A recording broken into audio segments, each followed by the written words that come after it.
Merry Christmas.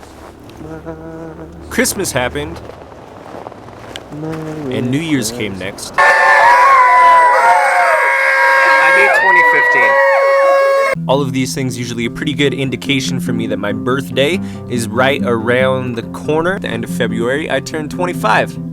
25, big O, 25 times 5 squared, 25. Not too long ago, my birthday party felt like one of these traditions that you never want to end. Me and a few of my closest friends would get together, come over to my parents' house. There would be pizza, video games, a big green bucket full of ice, and a lot of soda. And at some point in the night, everything would devolve into some form of harmless debauchery. Eskimo kisses, acid, roast concoctions, melted chocolate, buffalo took a shit.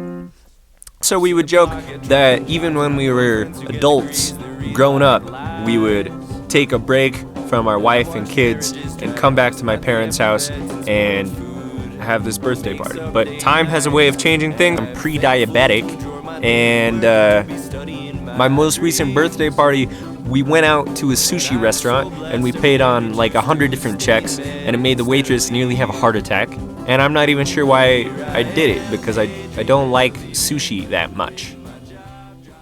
Last December, I played a show at Herman's Hideaway, which is this almost pseudo-historical musical dive bar here in Denver. The show was significant for a lot of reasons.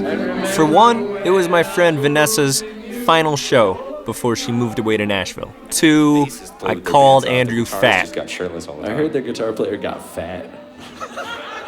Then there was this moment. Anyone who thinks I should go back to school next semester, cheer wildly right now. All right.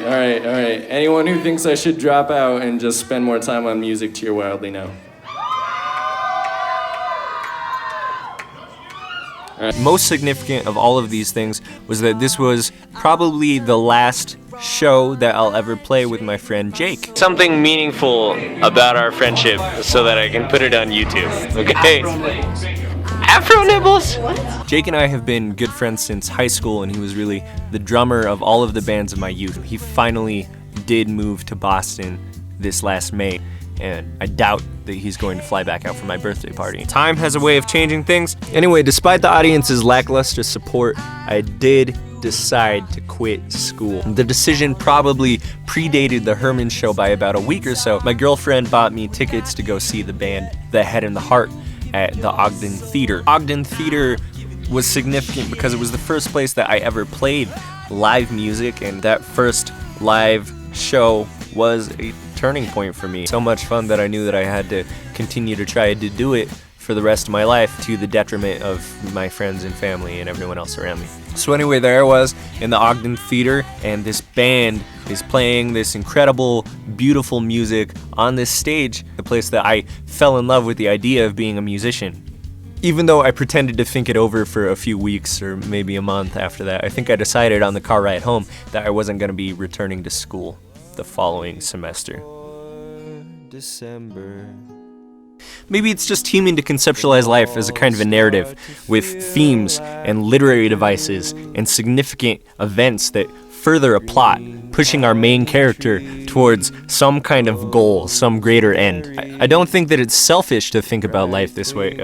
Certainly being an artist requires some kind of an ego, and even on a baser level, maybe believing that there's a significance to what's happening around us helps us to get by.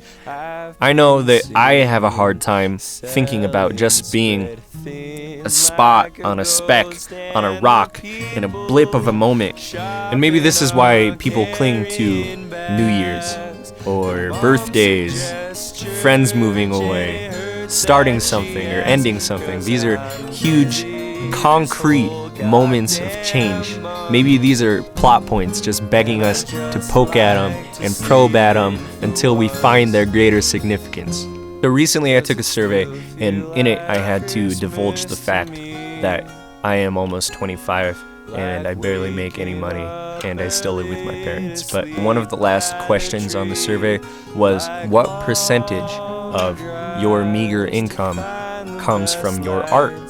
And I was fortunate to be able to answer 75 to 100%.